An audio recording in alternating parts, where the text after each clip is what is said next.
interested in buying, uh, the more healthy individuals would probably buy insurance with lesser coverage. So that way they are able to make a sale with a different pricing strategy.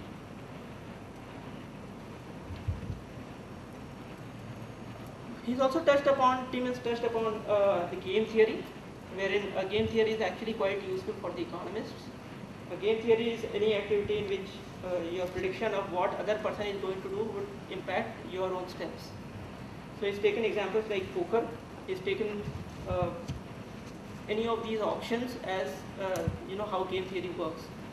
In fact, the telecom spectrum auction was one very interesting thing that came out of this entire set of examples. What he mentioned was when US auctioned their 3G spectrum, the buyers, they actually found a way of fooling the government.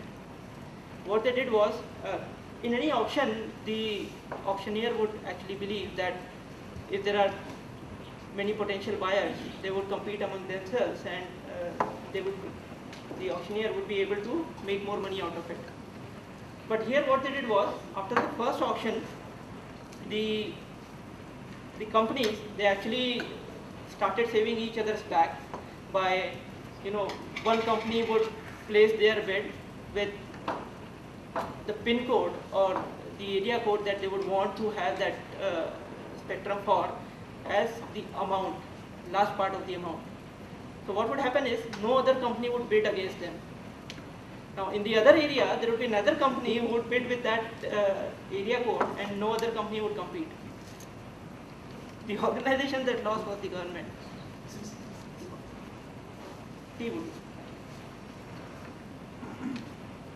So basically the way these auctions were being conducted, although they were using game theory, the US government, but they still lost on it, because they could not really think into these simple assumptions that people would work in a particular manner. When it came to doing a similar auction in UK, these people tried different set of experiments, and one of this was, they were basically, when they were building this strategy for how do we go about creating this auction, they were economists sitting together, and this group asked two of the economists to give their wallets. Now when they both gave their wallets, they said, okay, auction for the total money of the wallet. Now the problem was, and this auction, this bid should be optimal. Now this was a difficult challenge, because a person would know the amount of money that is present in his wallet, but would not know what is the amount present in the other wallet. So there was no best way of creating an optimal bid for, this thing, to get the wallets. Probably one of the best ways could have been, if my wallet contains 1,000 rupees, I would bid for 2,000, which is like double the amount, assuming that the other person would also have similar amount, and I might win or I might lose. The person who would have more money in his wallet would probably have won, but then ultimately would have lost, because he would have paid more money to get that entire amount. What they realized from this was, when it comes to bidding, the game theory implementation has to be done in a different manner. You are not only bidding on the basis of your own knowledge, but you are also bidding on the basis of cumulative knowledge of each one of the participants. So what they did was, instead of having a closed bid, they offered an open bid. So say there were around 13 participants in this case. They said that each participant can put in their bid. They would be able to see every other person's bid. They could revise their bids based on their own understanding. But once they quit the bidding, they would not be present in the room. Now the way this helped was, every person started with a bid with their own understanding. As and when they saw the other person bidding a higher amount, they would have probably, validated their own assumptions. They would have, learned from others' understanding, and they stayed on for a longer time. I mean, it seems that the bidding, which was expected to get them around $3 billion for 3G auctioning, they actually ended up making more than $22 billion. So he's taken this example and he's actually compared it with a lot others, like selling your house. If you want to sell your house, what is the kind of bidding process that you should implement. So this was a very interesting and unique way of implementing game theory in economics. I wonder what was it that was used in our PG auctioning. It was the Raja theory. Yeah. Tim has gone into a lot more details into the chapters, but what I've tried to pick up here is things that we can learn from those. Like he said, why poor countries are poor. He says economics actually runs on some basic principles, like if you want to improve the wealth of a country, it runs on a couple of things like man-made resources, which are like roads, transportations, factories, human resources, and technical know-how. But these are not the only things. If you have a dictatorship sitting there, or if you have an anarchy, who have their own vested interest as compared, much more than the interest of the country, then the country would never flourish. And this is happening in Cameroon. This was happening in Nepal. He's taken a lot of examples here. Like, for example, in Nepal, building the dams is actually much more costlier and wasteful as compared to building the canals. The reason he says that, the people who are building the dams, their job is to build the dam.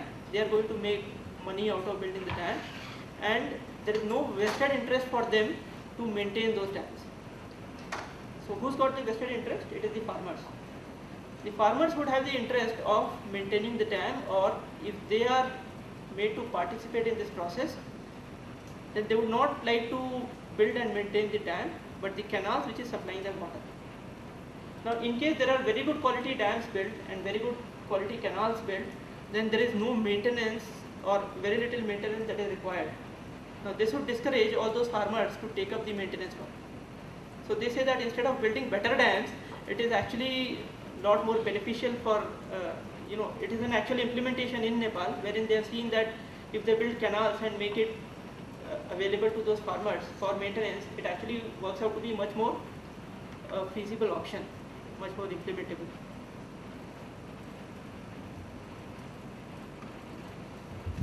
He's talked a lot on globalization in terms of is globalization good, is globalization green, in terms of how does it affect the entire world as a whole.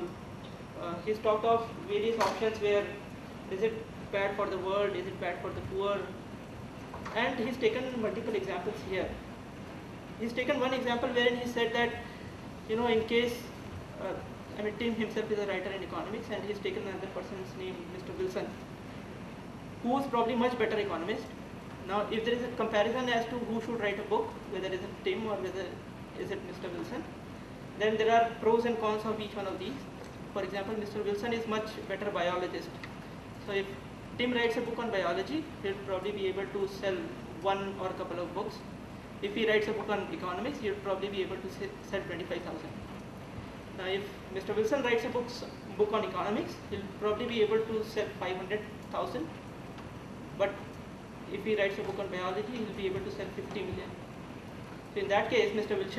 Wilson should write a book in biology, whereas Tim should write a book in economics. Although he might probably be able to sell much lesser, but then both of them are better off with writing each one of these individual books rather than Mr. Wilson trying to write all of these books. So that's how he's taken those examples, and he's talked about comparative advantage. Why should America not build all the products, or why would China not build all the products? Because exports and imports go hand in hand. It is not possible that you only do exports, because if you do all the exports, what would you do with that money? I mean, if you cannot buy anything else. So it is basically a transaction of goods, which is actually helped with in terms of globalization, is what he suggested in this chapter. Sorry, can you say that again? I mean, is he saying it's good, or is he? Yeah, what he suggested is globalization is good for overall world as a whole. If you take individual packets, for example, he has taken an example of US producing televisions, or China producing televisions, and US producing some drill machines. Now, US can probably produce drill machines at a little higher cost than China, but China probably will not be able to build television as well as drill machines. Or they can probably produce it, but in case they do it, they will not be able to. They can do the exports, but they won't have anything to import. What he suggested is US should build drill machines and China should produce televisions. If you look at an individual organization, or sorry, an individual country, not everyone would benefit from it. For US, their television industry would actually die, but at the same time their drill making industry would probably flourish. So it is not an easy answer whether globalization is good, because it has to be seen in the right perspective. You know, for a country it would be good, for a world it would be good, but for much smaller scales, wherein if we talk of an industry of individuals, it might probably not be as good. No, but if you look at the US-China trade deficit, I mean, it's completely lopsided, right? Right. So containers keep coming into the LA port, and nothing goes out back to China. So the thing is, I mean, yeah, we can call it globalization, but unless it is,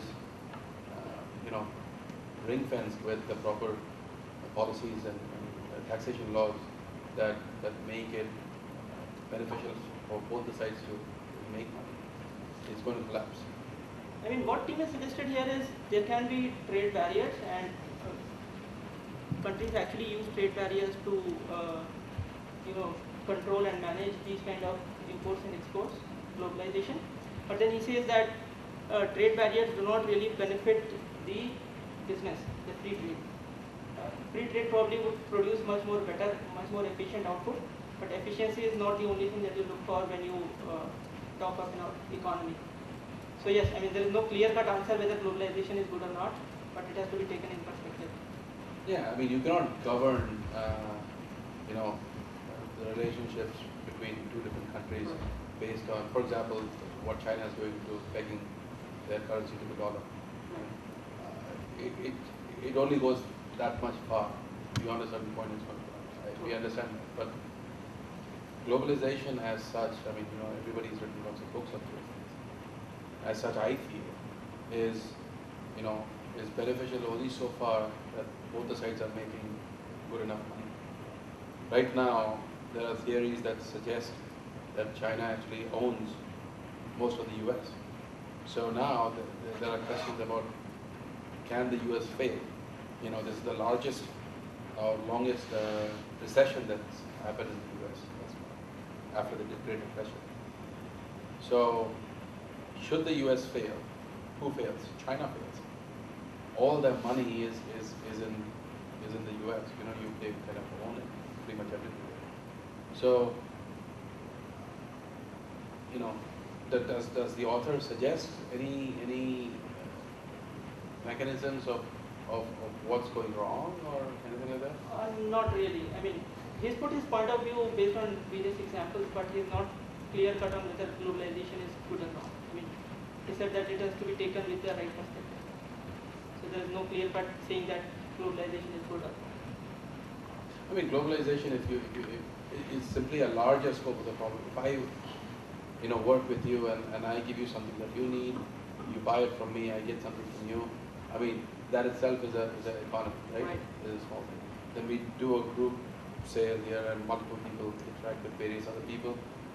But on a globalization thing, it's trade between multiple countries. Right. So, from a theory standpoint, that's not wrong. I'm not suggesting that's wrong or right. I mean, it's got to happen, right? Whether we like it or not. But to make it successful, to make sure that it's a win-win for everybody.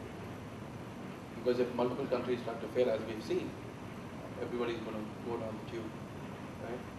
So, I don't know. I'm not, yeah, I mean, for me economics is quite new, so I may not be in the right position to comment. No, I mean, I'm going through the economics as well. I mean, what he says is exactly right, but we are probably bypassing one particular factor, that's people, and the attitude. He said about policies and government and stuff. I mean, in countries like India, China, we are probably ready to work 24/7. That's not the case in the Western world. They stick to